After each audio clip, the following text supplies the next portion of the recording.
Hi,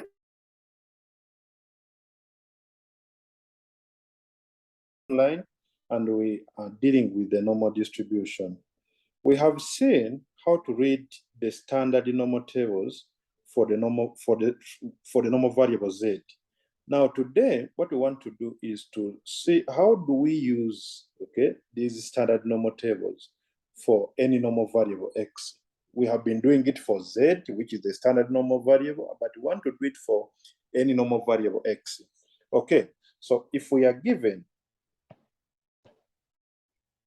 So if you are given any normal variable,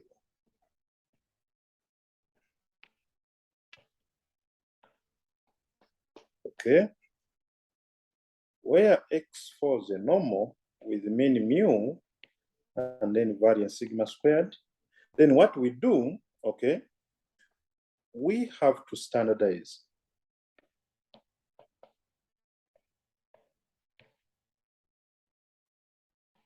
That is x to z, okay, by what do we do to standardize x to z? We subtract the mean mu, okay, of course from the x's, and then we divide by the standard deviation. Standard deviation sigma. Okay, so if we divide by standard deviation sigma, then we obtain z is equal to x minus mu divided by sigma. And we know this is what we have been dealing with, where z falls a normal. It's the standard normal variable, which means 0 and then variance sigma squared. So in the past lesson is when we were introducing normal distribution, we were talking about the standard normal variable z. But now we want to see how do we use the standard normal variable z for any normal. So the process is simple. Subtract the mean, mu, and then divide by the standard deviation. Okay, let's see what happens here by looking at an example probably. So I have a couple of examples here, but there's this example which says the heights of boys at a particular age for a normal distribution with the mean 150.3 centimeters and the variance 25. Now the question, find the probability that a boy picked at random from this age group has height. The first question is the boy we pick at random, we want to find the probability that the height is less than 153 centimeters. So what we do first is to define a variable x. Okay, so let x be the heights of boys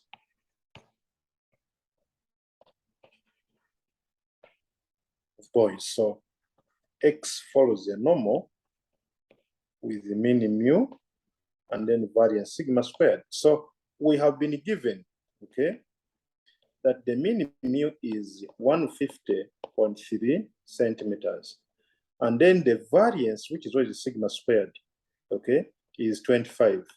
Remember, when we are representing the standard normal, okay, or when we are representing a normal variable, we talk about the mean and the standard deviation, but we square the standard deviation to get the variance, okay?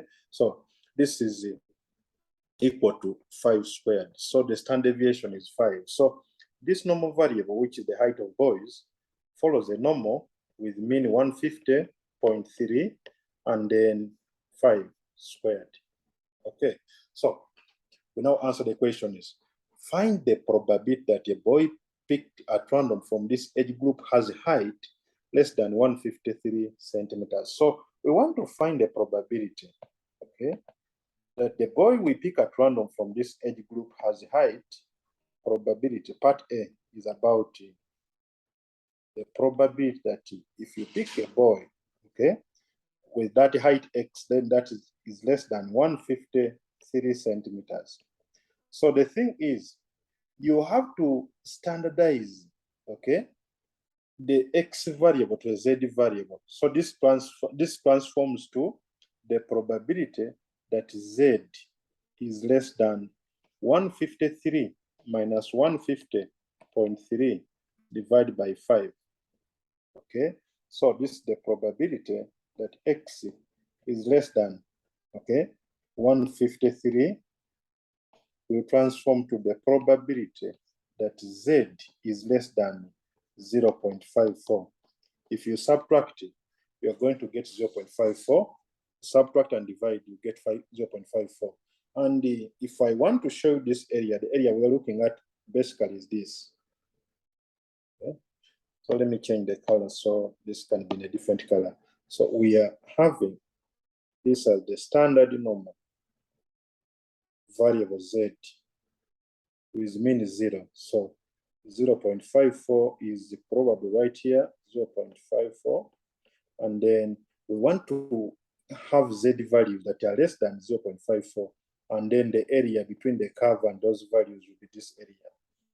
Okay, and this is what we are looking at. So when we are dealing with the standard normal variable z and we are having the normal curve, we say that the mean, which is 0, divides the area into 2 equal parts. The area on the left is 0.5 and the area on the right is 0.5. So in this graph here, in this curve here, I have shaded the whole left-hand side, so that is 0.5 plus part of the right-hand side, okay? So we see that this equals to the probability, okay? It will be 0.5, 1/2 is 0.5. And then add on the probability between 0, this z, this 0.54, okay? So what we have to do is to go to the normal table, depending on which normal table you are using, you go and read that probability. So I will use the table that reads between 0 and the positive side. So I have a table right here, okay? This table reads between 0 and the positive side. So I want 0.54. 0.54 is, I have 0.5, okay? And this is 50, 51, 52, 53, 54. So it is 20, 54, okay? But remember, there is always a 0. They don't want to conserve space. That's why they write 20, 50, whatever. They will not include the decimal point on any column after 0, okay? So the probability that z is between 0 and 0.54 is 0.2054. So what we do, we come back here and add on 0.5 plus 0.2054, okay? And then the answer will be 0.7054, okay? That's the probability that a boy picked at random from this age group has height less than 153 centimeters. Okay, I have this other table here. Let me show you. I have a couple of empty pages, but I will delete them. Okay, I have this table right here. And this table reads between, when you look at this table, it's reading between, okay, so, okay, it is okay. I know what to do. I will do this and it will be gone. So we want 0.54 is, you know, this table reads from the negative side up to a particular value on the positive side. So it includes the left-hand half, you know, that left-hand side is 0.5, so it is included. And therefore the probabilities here will be more than 0.5. So 0.54 is this is the probability 0.54, which is 0.7054, exactly what we have got using the other table, okay? 0.054. Now, the next part is to find the probability that the boy picked at random from this age group has height more than 158 centimeters. So part B, okay, of the equation, let's find the probability, okay, that because we're using x for height, okay, that the height of this boy we're picking at random will be more than 158 centimeters. This will transform to the probability that z, okay, you can see when it's equals, the probability that z is more than 158 minus the mean, which is 150.3, and then you divide this by 5, okay? And this is equal to the probability that Z is more than 1.54, okay? 1.54. 158 minus 150 points, that's 7.7 divided by 5 is about 1.54. Okay, you can compute that. So I have here the curve. Just sketch a simple curve. Don't have to be very accurate. So this is 1.54, and then this is the area between the curve and Z value that are more than 1.54. So when you look at it, okay, it is a half. It is a part of 1/2, part of the right-hand side.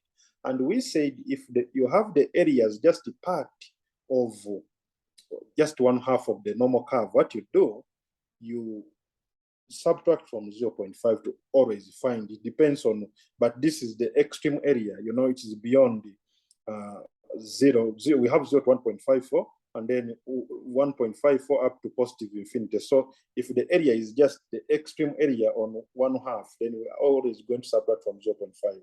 So this will be 0.5, because the reason is this area, let me shade it in blue. This area I'm shading in blue is what we can read in the table. So if we add the blue area to the purple area, then that will be 0.5. So if we want to get the purple area, that will be 0.5 minus the probability of 0 less Z less 1.54. Okay, so this is 0.5 minus. So we go to our table here and read 1.54. Okay, 1.54. So 1.54, let me try to clean up my board here and see. 1.54, I have 1.5. So 1.50, 51, 52, 53, 54. Okay. 1.54 is 4382. 4382. So this is 0.4382. Okay, so if you go ahead and subtract, okay, 0.5, that will be 0.0. I think this is about 0.0618. Yeah, about 0.0618. That's the probability that a boy picked at a random from this age group has height more than 158 centimeters. Okay, that's how we find it. Okay, so the next question we have to discuss here is question C, which says that this boy we are picking at random must have height between 150 centimeters and 158 centimeters. So let's do that. Part C, let's find the probability that the boy we pick at random will have the height between 150 centimeters and 158, okay, centimeters. So what we do, we transform this probability to, you know, we say it is between Z value. The first Z value is 150 minus 150.3 divided by 5 less Z less 158 minus 150.3 divided by 5. Okay, so if you go ahead and subtract, this will be the probability of, if I subtract, that will be 0. I think that's about it. Oh, isn't it a negative value? 150 minus 150.3 is a negative value. Okay. Oh, subtracted.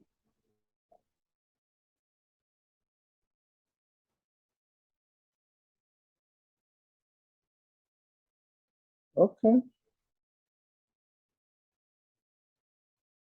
So I have negative 0.3, and if I go ahead and divide this by 5, I have this as minus 0.06 less Z less, I think this is 1.54, we have it.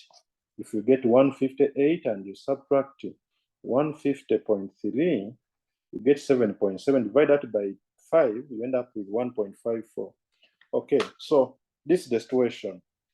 Part of the area we are looking for is on the negative side. In this case, we have this kind of situation right here. And then this is a 0. Then we have this as negative 0.06. Then we have a 1.54. So what happens here is this is the probability that negative 0.06 less z less 1.54. Okay, so let's go on and now solve this.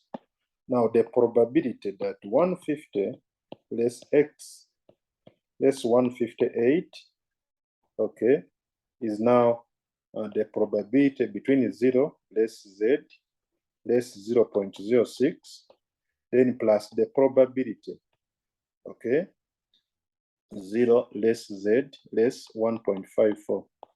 So I only have to care about the other, because I have this other probability, I've just read it. So what I do, I care about the 0.06. Now I have changed the value. You know what we are looking for? We're looking for the area between 0. We have 0 here, and this is a negative 0.06. Okay, we are supposed to get that area, but you know, this is standard normal table. They read values, they read probabilities between a 0 and the positive side. But what we know is the probability between negative 0.06 and 0 is exactly the same as the probability between 0 and 0.06. Those probabilities are the same. So if you have any area on the negative side, okay, of the z-axis, what you do, you get an equivalent area on the positive side of the z-axis. So that's why I'm having 0 to 0.06, and then 0 to 1.54. So what I do, I go ahead and read the probability for 0.06. Let me show you here. I have my table, 0.06. I read this other table. This is 0.01, 0.01, 0.02, 0.03, 4, 5, 6. So the answer is 0.0239. So I have to add these two, okay? 9 and 2, okay? Then this is a 2, because that is a 12. And then this is a 3 and 5, 6. Then I have 0.4. So I have 0.4621, okay? So this is 0.4621. That's the probability that the boy we pick at random will have a probability between 150 and 158 centimeters. So there's this other last question which I want you to do. You can always do it. You know, it says more than 10 centimeter difference from the mean height.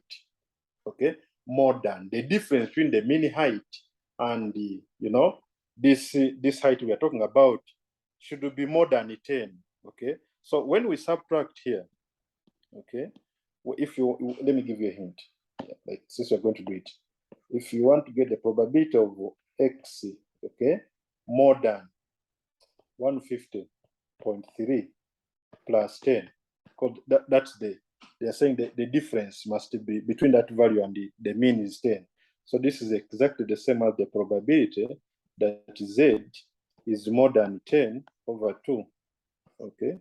Because the difference will be 10, no, 10 over 5, not 2, 10 out of 5, because this is, the standard deviation is 5. So what you're going to do is to get the probability that z is more than 2, okay?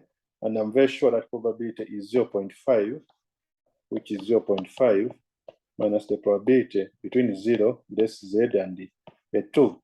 So you just got the normal tables and with that probability, and you will have this answer as, okay, 20. If I read a 20, that is 0.020 is 0.0793. Okay, so I have 0.0793, and this is what I should subtract from 0.5. Okay, subtract this from 0.5. So when you subtract the 2, the probability that the boy we pick at random has height which is more than 10 centimeter difference from the mean height will be 0.5 minus 0.0793. So you end up with 0.4207. Okay, so that's what we get. That's what we get. And we have been able to solve the problem. I have a couple of problems here, but I don't want to make my lesson a bit long. So what I do, I pick one. Like here, I picked problem 2, but there is a couple of these problems. So maybe in the next video, I will show you how to solve one of these, and then you can go ahead and look at as many examples as you want. Feel free to send me an email or send me a comment. I post these videos on YouTube. So if there is something, maybe you want to supplement something, or you feel something has not been clear to you, send me a comment. I'll respond instantly. Thank you. Have a nice time.